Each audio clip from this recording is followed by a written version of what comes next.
Those who think racism is dead are the biggest perpetrators of racism. They are the ones who are church-going, Jesus and America First talking. So if it's about being church-going and America First talking, you'd say, what's wrong with that, Marvin? Absolutely nothing, especially if you put Jesus first in that order. But some will put America first and then Jesus, and that topic is for another time, but I digress. Where people go off course is when they falsely use Christianity and falsely use their status as Americans. And here's what I mean by that. As Christians, we are to hate sin, not ignore it or run from it. Well, that's what some of us do as Christians. We have some Christians who live in a fake kumbaya world by putting their head in the sand, by only listening to a one-way street of daily information that never speaks about the ills of systemic racism. And if you never hear or read about it, then you live in the false narrative that is not a problem to you. So while sticking their head in the sand on racism, they feel a sense of pride and duty to protest about offering a child in the womb. And again, nothing wrong with that.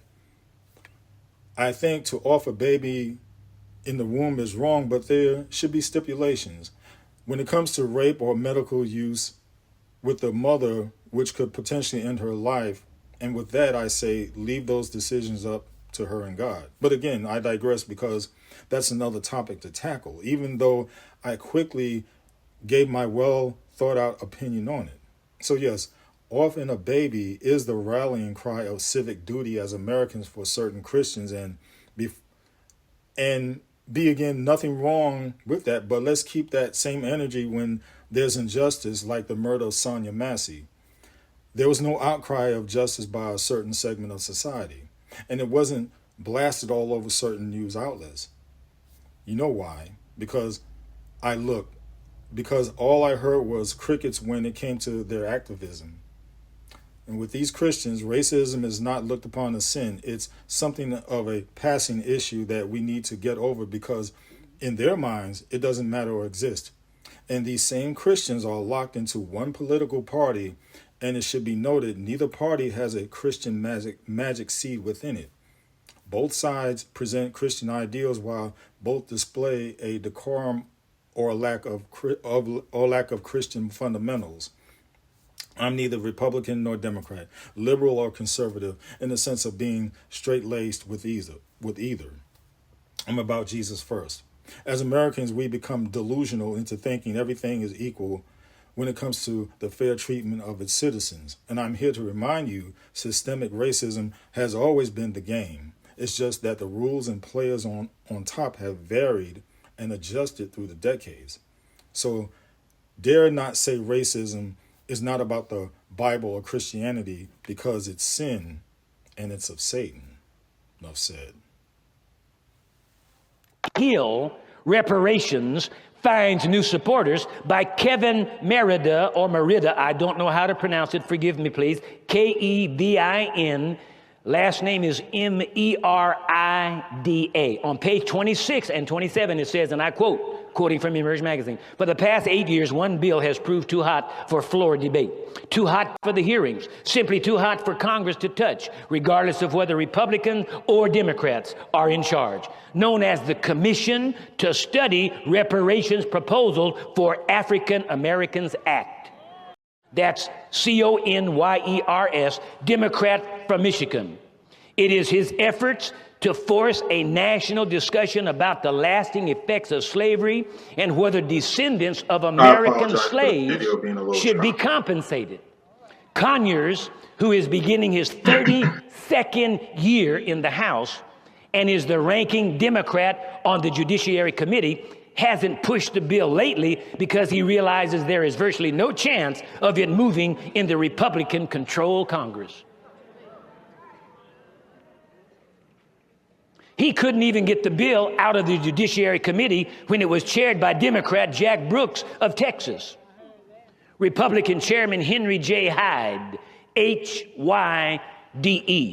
Henry J. Hyde of Illinois is an even more formidable adversary. He says, and I quote, "The notion of collecting collective guilt for what people did 160 years ago, that this generation should pay a debt for that generation, is an idea whose time has gone." Hyde says, going on, "I never owned a slave. I never oppressed anybody. I don't know that I should have to pay for someone who did own slaves generations before I was born." End of quote. Let me hold it right there. Now watch this. Now, and remember, this is from 1998. Okay, this is from 1998. And it's still the same rhetoric. They're still saying today, even today, 2024, 1998 to 2024, it's still saying the same thing. They're basically taking it personal as, why do I have to pay for something that happened so long ago, over 100 years ago plus? Why do I have to? Really, you think about people, Mitch McConnell and so forth, okay? How they personally take it as if money is coming out of their pocket. And you know what that is. Basically, that's a smokescreen to say, we don't want to pay for you black people. And that's what it is. It's just a smokescreen. It's being repackaged from generation to generation to generation. This is what's going on. Catch this now. If what this man says makes any sense, then using that same rationale, none of us should be made to pay for the national debt that this nation is in. Exactly. If you're going to use that type of rationale. Whoop, there it is.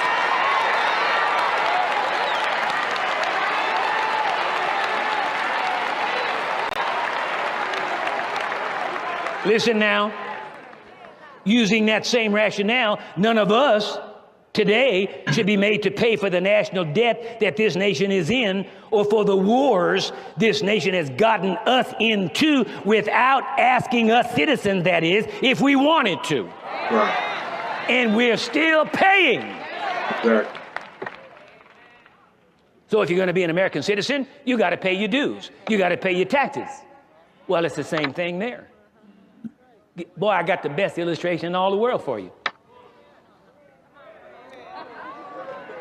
And I believe that I have a lawyer. See, is my lawyer here today?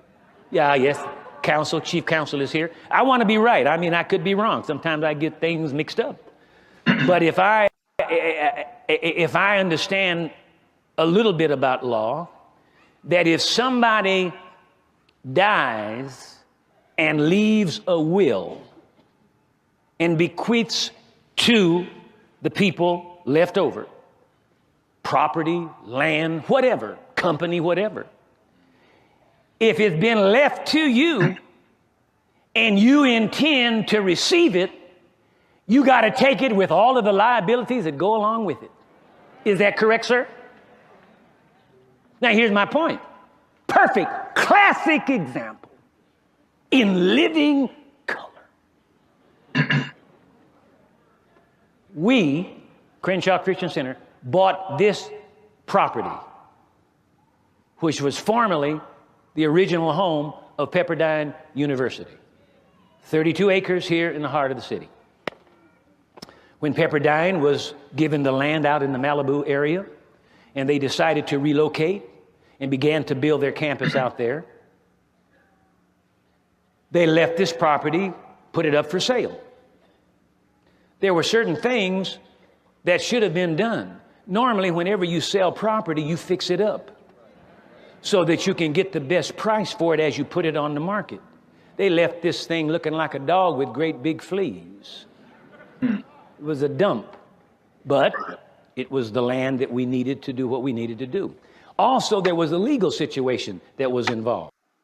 Hold on, I want to make a point about that also, and it's just something I picked up on. Now, he said that they, being white people, when they left it as if it were a dump. They didn't try to fix it up or anything. And I also come to find out that when there's I believe it was a housing boom during the 1950s, so forth, certain areas in the United States where white people were moving into the suburbs, and they were moving out from the city and into the suburbs. And you can go across the United States, okay? And when they left, they left it as if they left it abandoned. They left these places abandoned, okay? And in the process of leaving them abandoned, they didn't fix. Nothing was fixed up. Put it that way. Nothing was fixed. So, in turn, they hustled black people in these areas, and of course, the black people, they of lesser of money, so to speak. They didn't have the resource to fix these places up, so therefore, it totally disintegrated into ghetto areas. And that's just something that now you can correct me on this or whatever, but this is this is what I've come to find out. Okay, I just wanted to make that point. And that was that at one particular time, and I alluded to it before, but it just fits in here so well, I've got to use it. Along this Vermont corridor, there was apparently the city did some repairs, and it was understood that all of the people that fronted on the Vermont area were supposed to make a contribution, I guess, based upon their size and so forth and so on, to the repair of to these upgrades that the city did. Okay? Well, apparently the people that own this property got away without doing that. And so when we bought the property, we inherited it. We didn't know it, though, at the time. And then when we got our building built and we were ready to hook up to the city sewer system, we had to go to the city to get permission to do so. And the city, as I said at another time, is like God. They can wait on you because they know you coming to them. You will come to them. You ain't got no choice. You're going to do something legally. And so when we went to the city to get hooked up, they said, oh, yeah, no problem. We hook you up. But there happened to be about a $200,000 outstanding debt that should have been paid by the previous owners that was not paid. So since you inherited the property, you also inherit the liability. If you want to hook up to us, you pay the $200,000. So we could have said, oh, no. Why should we pay for something that somebody else did way back there? They said, yeah, that's right. But if you want to hook up, you're going to pay. Good example.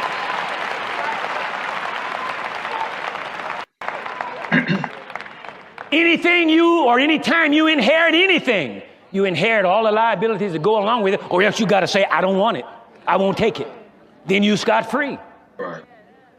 You ain't got nothing to do with it. You don't have nothing to do with it. But if you accept it, and this man here, a representative, he's an American, then chump, you inherit everything this nation ever did at any time in the past. Right.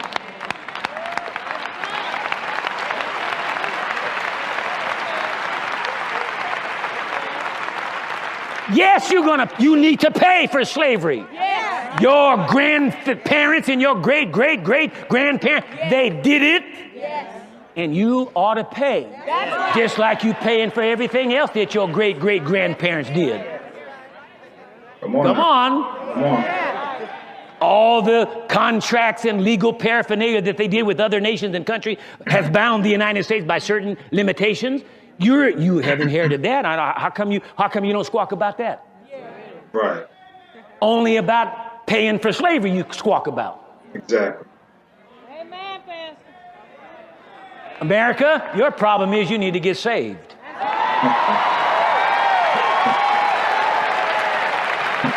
Most definitely. Most definitely. Praise the Lord. And I just want to thank you all for taking the time out to spend with me, to learn, to grow. What I tell you, I say it back to myself. I myself continue to grow. And it's the process of life, right? So give a like. And if you haven't subscribed, please subscribe and share and let others know. Till we meet again, enough said.